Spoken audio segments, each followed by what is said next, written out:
Ambassador Bernwick, Permanent Secretary of SELA, Mr. Hacia, President of Andean Financial Corporation, and Ms. Guerrero, Minister of Industry and Commerce from Costa Rica, distinguished guests, representatives of the Permanent Mission and your system, ladies and gentlemen. Mine will be in English, and I hope there will be a good translation for those who isn't happy with English speech. But I hope that I'll try to be short and send my message. And absolutely, I'm very, very happy and feel greatly honored to speak at this important forum of SELA and introduce integration in Latin America and Caribbean. To talk about integration in Latin America, in Caribbean, to this distinguished guest of our audience, is a challenge at the same time, to me, very valuable learning opportunity. Nonetheless, I would dare to share with you some thoughts and ideas from our perspective on the challenges that the region will face on the road for successful integration. The effort for regional integration in Latin America and Caribbean, the subject of today's debate, should be looked at the context of the global trend, as the world has in recent years witnessed an increasingly accelerated drive towards regional integration and strategic partnership amongst nations.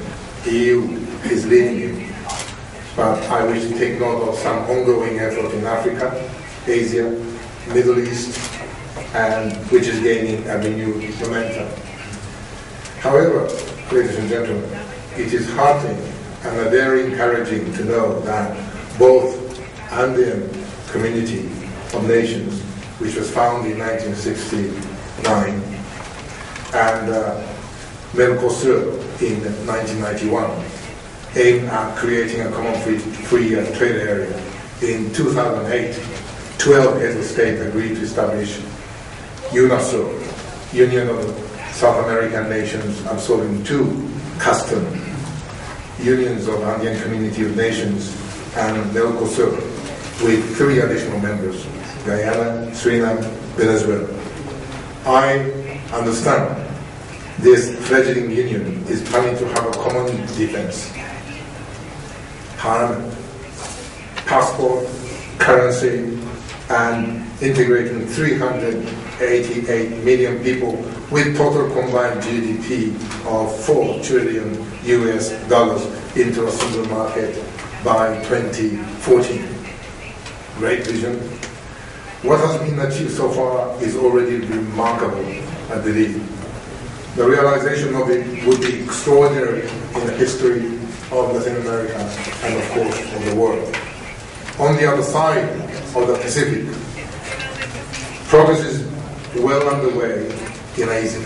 10 Southeast Asian nations formed the Association of South Asian Nations, or ASEAN, in 1967 to facilitate economic growth, social progress, and cultural development in the region.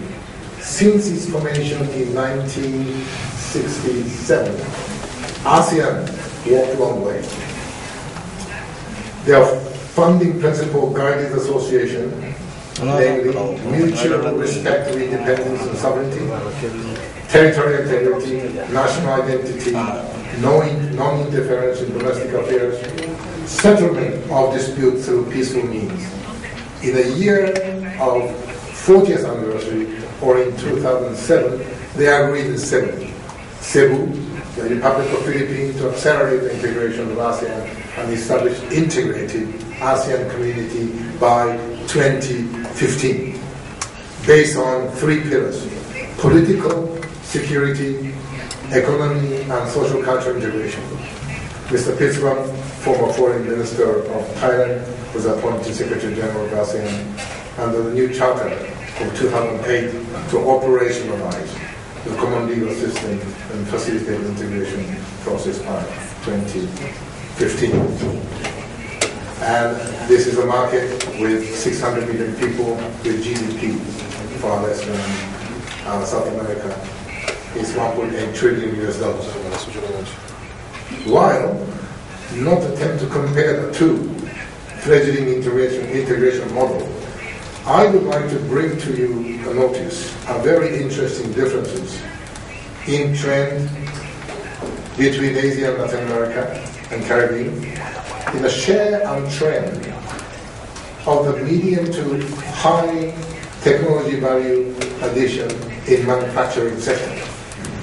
Due to unavailability of data, I'm trying to compare Asia and Latin America as proxy to ASEAN and UNASUR.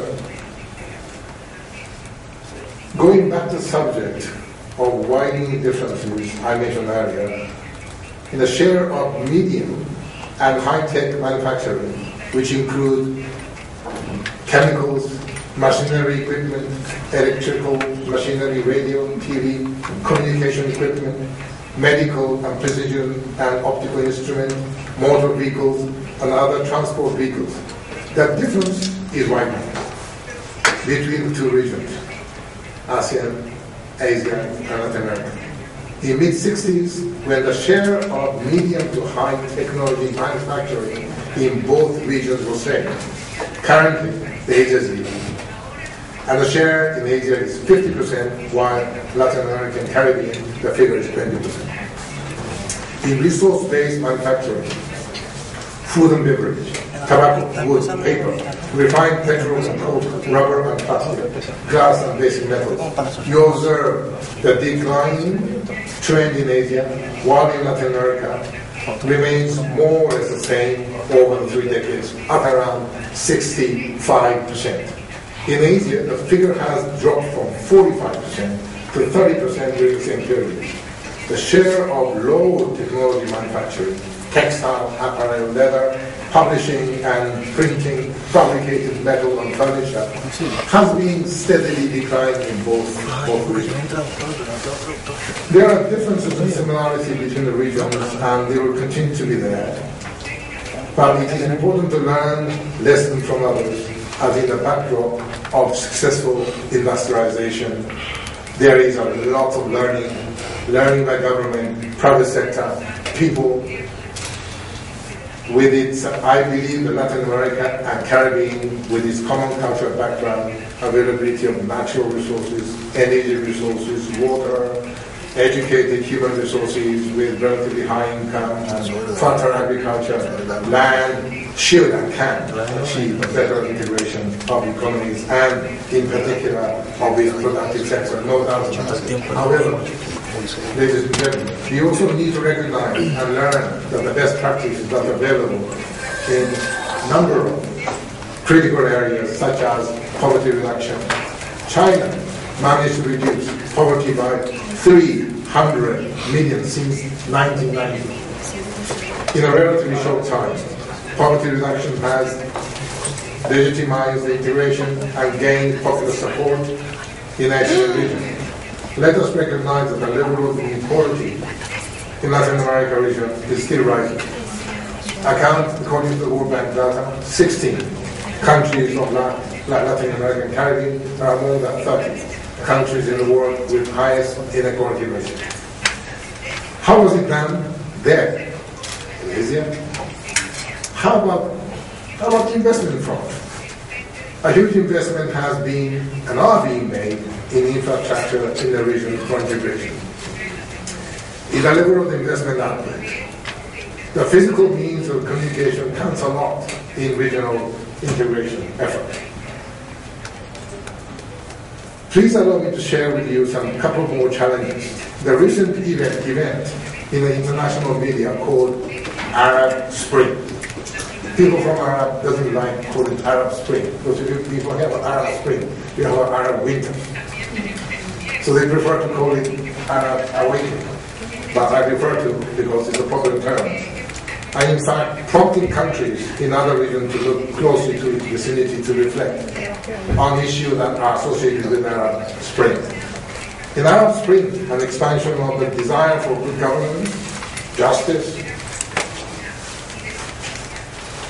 However, when one carefully assesses the views and opinions expressed in the international media, you could notice an important fact, which is when our region has to face with world's highest youth unemployment, particularly amongst the educated, would any best performing government and leadership in the region could have prevented uprising without giving job to the youth?